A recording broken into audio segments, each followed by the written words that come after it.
லோக்சபா தேர்தல் முடிவுகள் சமீபத்தில்தான் வெளியான நிலையில் மக்களவை சபாநாயகரை தேர்வு செய்ய ஜூன் 26ஆம் தேதி தேர்தல் நடைபெறும் என அறிவிக்கப்பட்டுள்ளது. நடந்து முடிந்த லோக்சபா தேர்தலில் பாஜக தனிப்பெரும் கட்சியாக உருவெடுத்துள்ள நிலையில் என்டிஏ கூட்டணி கட்சிகளின் ஆதரவுடன் பாஜக மீண்டும் ஆட்சியை அமைத்துள்ளது.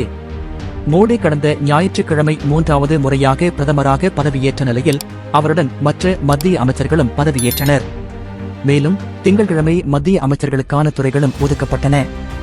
அடுத்த கட்டமாக இப்போது பலரது கவனமும் மக்களவை சபாநாயகர் யார் என்பதில்தான் இருக்கிறது. இதற்கிடையே மக்களவை சபாநாயகரை தேர்வு செய்ய ஜூன் 26ஆம் தேதி தேர்தல் நடைபெறும் என அறிவிக்கப்பட்டுள்ளது.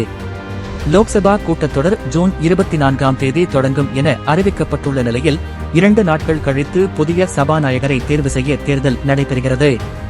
லோக்சபா தேர்தல் முடிவுகள் வெளியாகி இருக்கும் நிலையில் 18வது லோக்சபாவின் கூட்டத்தொடர் ஜூன் 24ஆம் தேதி தொடங்குகிறது. இந்த கூட்டத்தொடரில் தேர்தலில் தேர்வான அனைத்து எம்பிக்களும் பதவியேற்க உள்ளனர். இதையடுத்து ஜூலை 3ஆம் தேதி இந்த கூட்டத்தொடர் நிறைவடைய இருக்கிறது. சபாநாயகர் நியமிக்கப்பட்ட பிறகு ஜூன் 27ஆம் தேதி லோக்சபா மற்றும் ராஜ்யசபா கூட்டத்தில் குடியரசுத் தலைவர் திருப்பதி உரையாற்றுகிறார்.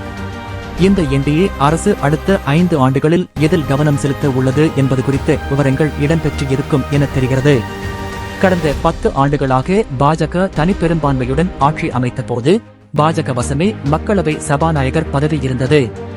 இப்போது கூட்டணி ஆட்சி அமைந்துள்ள நிலையில் தெலுங்கு தேசம் மற்றும் ஜேடியு சபாநாயகர் பதவியை கேட்பதாக கூறப்படுகிறது. அதே நேரம் கூட்டணி ஆட்சி அமையும் போது சபாநாயகர் பதவி ரொம்பவே முக்கியம் என்பதால் பாஜக தரப்பு சபாநாயகர் பதவியை தன்னிடமே வைத்துக் கொள்ள முடிவு செய்துள்ளதாக கூறப்படுகிறது. மறுபுறம் இந்தியா கூட்டணியும் சபாநாயகர் தேர்தலில் கடும் போட்டி தர முடிவு செய்துள்ளது.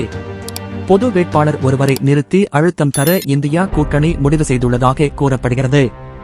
இப்போது லோக்சபாவில் பாஜக கூட்டணிக்கு 293 உறுப்பினர்களும் எதிர்க்கட்சிகளுக்கு 234 உறுப்பினர்களும் உள்ளது குறிப்பிடத்தக்கது.